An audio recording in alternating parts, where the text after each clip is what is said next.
Hello, YouTube. This is an alcohol review of Wheel Horse Kentucky Straight Bourbon. According to the label, Sour Mash. There we go. Sour Mash. 750 ml bottle. Made in Owensboro, Kentucky. Batch number 4. Alcohol by volume 50.5%. Yeah. Power your car for a while. According to the back, crafted, matured in Owensboro Distilling Company in Owensboro, Kentucky.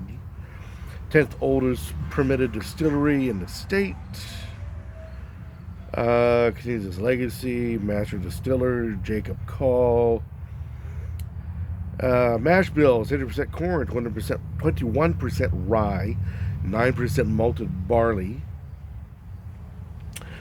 Wheel Horse Bourbon is distilled in copper stills, then matured and hand-selected 53-gallon charred American oak barrels for a minimum of 3 years.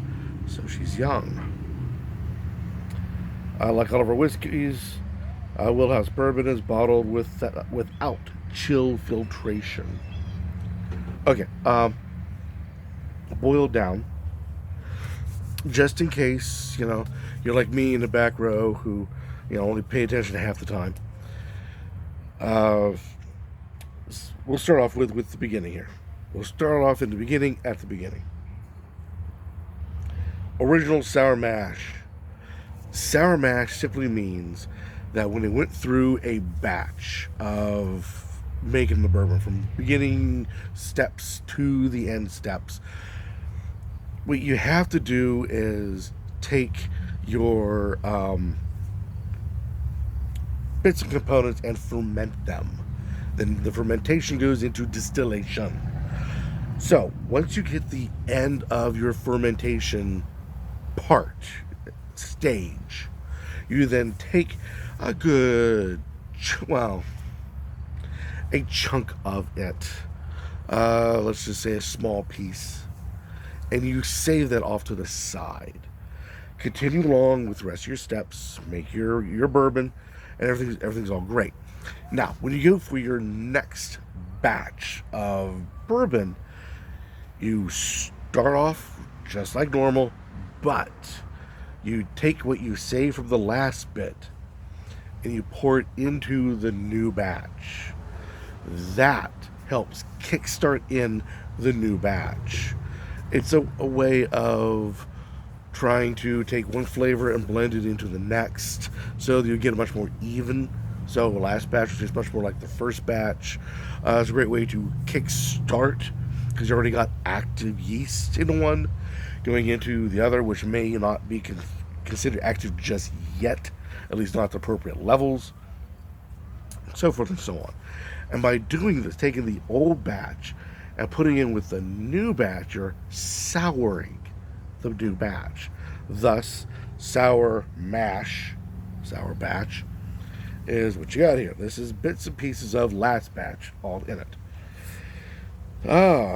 Okay. With that part said, Kentucky Straight Bourbon usually means there is no dyes to change its color.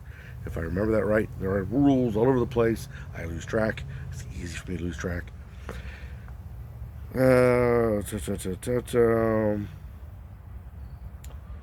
Something else you wanted to mention.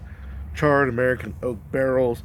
By law, they have to use charred oak American barrels. Is it hand picked? No. Just they have to use brand new charred oak American, white oak American barrels. It saved the barrel industry, theoretically. Chill filtration. Now, if it's the same chill filtration I'm thinking of, what you do when it comes to, say, wines, beers, meads, that sort of thing, one of the ways to filtrate with all the gunk that's floating around into it is you run it through almost a freezer. You don't freeze it solid. You drop it down to 38 degrees. I'm sure somebody out there knows exactly what it is. I think it's 38. But what happens is that all the contamination, particles of yeast, particles of this, that, mash, whatever that may have followed its way through and made it to that stage that should have been caught a while ago, will now drop to the bottom of the of your solution. Then you get rid of the top, get rid of the bottom, and you take the middle, which is called the heart, and bottle that up, and everybody drinks and has a great old time. So when they talk about no chill filtration, it's just a filtration technique that could have been used. Why not use it? What versus using it? I couldn't tell you. When I've made my stuff, I often wish I had chill filtration rather than doing it the way I do, which is running it through bentonite, and then again, if I'm going to run my stuff through a contest, my meads, excuse me, I'll run it through bentonite and then run it through again through mechanical filtration. It comes up beautiful, but what are you going to do? All right, wood cap, rubber cork. A long time ago, there was a cork issue. Won't go into any detail on it past. There was a cork issue, and now many different industries use different ways to cork. Much of it is to save money. Is one better than the other? Well, depends on how much you value saving money. I can't imagine synthetic being too much better than an all-natural, but what you gonna do? Noises in the background. All right, there we go. It is a beautiful yellow. Yellow-brown. Lots of yellow. Give it a swirl. Swirl, swirl, swirl. Reason for the swirl is to see if it's going to be a sweet, if it's going to be thick, heavy on the palate. You can learn a lot by the visualization. And what it's hinting towards, excuse me again, what it's hinting towards is that this is going to be very sweet and very thick on the palate. The way we know this is that when we do our swirl, we'll look for the line at the very top, and the longer it takes and the harder it takes to run down, which is called tearing or legging. The longer it takes shows that it's thicker. And the only reason, well, theoretically, the only reason for a thicker solution is that there's extra sugar left over, or sugar's been added, or either way, there's sugar in it, i.e. making it sweeter. Please understand this is not always the case. It may give you false looks, but there we go. And it appears to be sweet and thick. Oh, it has a wonderful nose. Not the best nose I've ever came across, but it's up there. It's going to be at least top 10 for a great nose. Think vanilla. Think lemon. I have in my head orange. Like there's orange in there.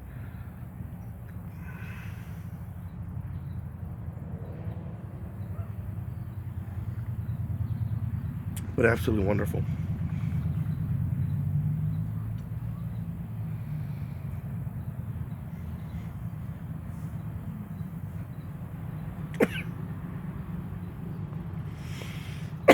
Oh my goodness. This is the difficult part. As you can see, been nipping on it to make sure I got everything right. And the taste is the hardest part of trying to figure out whether or not this is good or not. This 101 proof, 50.5% alcohol by volume. I mean, it's just like lighter fluid. And usually that is such a great bite, such a savage burn, such cruelty to the palate at that level of alcohol. And this stuff isn't.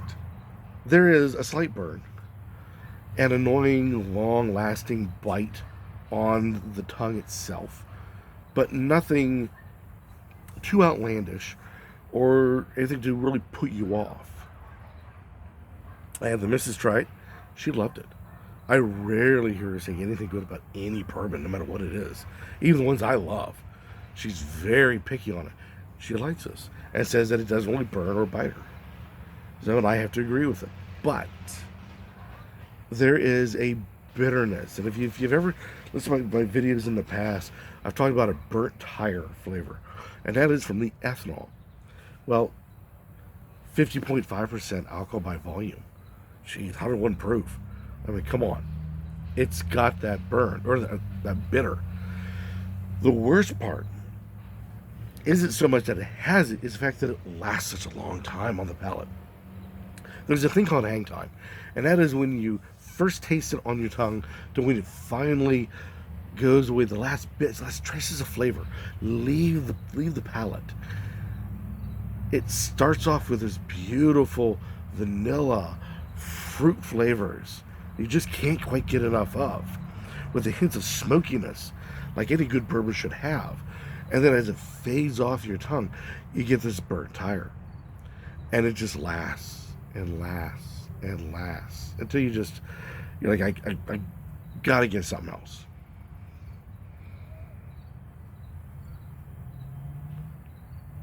At the beginning